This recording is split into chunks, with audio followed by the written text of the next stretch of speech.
Joining me now is the party's co-deputy leader, Larissa Waters, who's been re-elected. It's a role she was already in and she's now chosen to keep it. Larissa Waters, welcome. Hi PK, good to be with you. Congratulations, of course, too. Thank you. Why didn't you run for leader? Well, a bit personal, but I'm a single parent now of two young kids, and I have stepped up to be leader in the Senate for the Greens. So I've made a decision to increase my responsibilities, but I'm really very happy to stay on as the co-deputy leader. And I think Adam will do a marvellous job. I think he's the best person for the job. And I look forward to supporting him and leading our excellent team in the Senate. You are a progressive political party, and yet you've only had one female leader in Christine Milne. I understand your own personal reasons. Every individual makes their own choices. But it has always struck me as unusual that the Greens, being a progressive political movement and side of politics, still reproduces similar results to the main parties in terms of the leaders. Well, I mean, we've got a fantastic bunch of people. We've got a long and proud record of having more women than men in our party room. It's baked into our DNA to live our values in terms of diversity. Sure, we've got more to go in that respect, but you know, I'm on the leadership team. I'm the leader in the Senate, so. People make their decisions based on what's happening for them in their personal lives as well, and no one nominated for the role but Adam. We all got behind Adam. He was the clear choice and he has our collective party room's full support. I'm looking forward to the opportunity for our party members to have an input into that when the process that we're undertaking at the minute finishes. That process hasn't finished yet, so we simply conducted today under the current rules, but I'm confident that we'll have the support of our broader party membership as well, and we'll take this fight up to the two big parties who are sadly doing the bidding of the massive donors that fund their election campaigns. We just got those figures yesterday, as I'm sure you know, Patricia. It's a bit of a busy day for the gallery, but we saw $1 million given to both of the big parties in an election year from the fossil fuel sector. And hey presto, we've got the Prime Minister now saying that gas is somehow a solution to the climate crisis, that he's going to go from one fossil fuel to another fossil fuel to somehow fix this problem. Well, it's no surprise that big gas was one of the very large contributors to the LNP, and also donated generously to Labor as well. And I just reckon people are fed up with thinking their politicians are for sale. I'm fed up with it. It's a sentiment that's expressed a lot to me on the streets. And so cleaning up politics, getting rid of that influence of dirty money and vested interests is something that all of our Greens team is passionate about, and certainly I'll hope to keep working on that issue as well. So what new direction might this new leadership team take the Greens in? I mean, every leader and team has a different approach. What can we expect? Well, it's early days, and we're in a position where our party guides us in terms of the policies and the values and the principles that we stand for. And of course, we put that information up on our website for all to see. We don't sort of swing in the breeze in terms of what we stand for. People know what we stand for, and we don't change that unless the evidence is there for that. So certainly our policy position won't be changing. But what Adam did emphasise today was that we want to start talking more about the Green New Deal, which is a concept with a lot of history associated with it.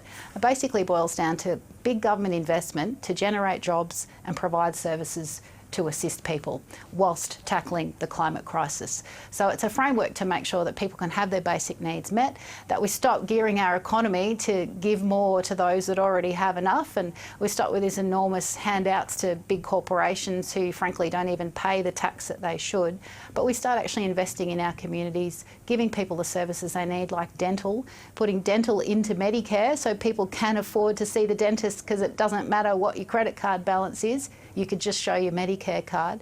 And things like properly funding our public education system. There's a lot of fees that get added. I know as a parent that sends their kid to public schools, we've got to fix that up. And of course, let's actually start manufacturing things again. Let's be a renewable energy superpower that can then power that great manufacturing renaissance. Your new leader, Adam Bandt, claimed that Scott Morrison's action on climate change will lead to 3 times as many deaths as the most recent bushfire crisis, in which 33 people, I understand, lost their jobs. That's pretty strong rhetoric. In fact, it was just criticised by Anthony Albanese, who said that it's not the kind of rhetoric that gets people on side. Do you agree with using language like that? Yes, we are in a climate crisis, and the point Adam was making very well was that even at the 1 degree of warming that we are all currently facing, we've seen 33 people die from the worst fires that the nation has experienced, that have been going on for 5 whole months now, challenging our emergency services personnel, challenging communities, and challenging everyone who is concerned about our community and our planet. 5 months of that, and that's just with 1 degree of warming.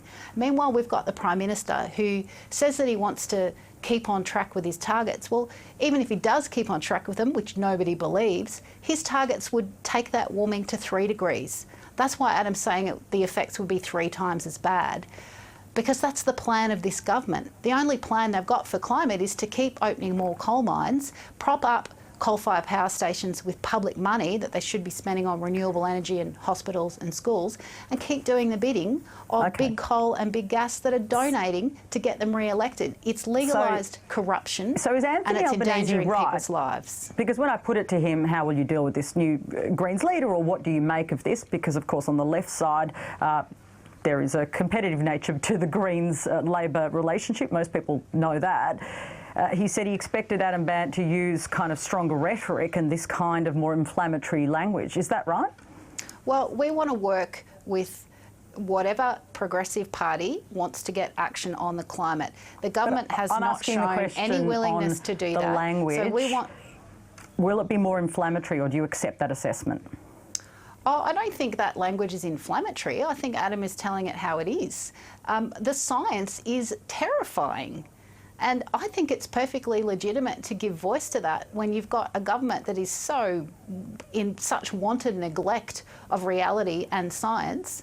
And sadly, when the Labor Party are not prepared to take on the coal influences within their own party. So we'll keep calling it how it is. We do want this government out. They're terrible. They're mean to people. They're terrible on the planet, and they don't want to do anything about the climate because they're taking money from the polluters. But we will not withhold judgment from the other parties who are taking donations from those very same big dirty industries. We want to clean up the system so that we can finally get policies that help people and protect the planet. We make no apologies for that. Yeah, Adam Bandt also said he wants to take on big corporations, the fossil fuel industry, of course, and he said that big business that makes its money by killing people should be essentially worried. Is that the kind of language we can expect more of, and do you think that do you think that brings people on your side, or does it alienate people? Well, Adam was responding to a question that was put in those terms, and the point that he was making, and again, I think he made it very well, was that fossil fuel companies are making profits off an industry that is endangering us all. And we have alternatives that create more jobs, reduce power prices, and protect the planet. So just because those big fossil fuel corporations are used to getting their way because they donate to the major parties, that needs to change, and we are putting them on notice that we will continue to campaign to clean up the system, continue to campaign for action on the climate emergency, and you know that this parliament shouldn't be about delivering for the 1% and the big corporates. This is meant to be a representative democracy. We are meant to be here furthering the interests of the community and the planet. And you know, if that's going to upset some folks in big business who make money off coal, oil and gas, well, it's not like they're surprised. We have long held those views, and if Adam wants to phrase it that way, then I stand by that. Senator, thank you so much for joining us, and congratulations, of course, again. Thanks, PK. Larissa Waters there, and she is the Deputy Leader of the Greens, co-leader with Nick McKim. And of course, Adam Bandt has become the new leader of the Greens after Richard Di Natale announced yesterday. No one was expecting it to come yesterday. We knew he was maybe thinking about it, but that he no longer wanted to remain Greens leader.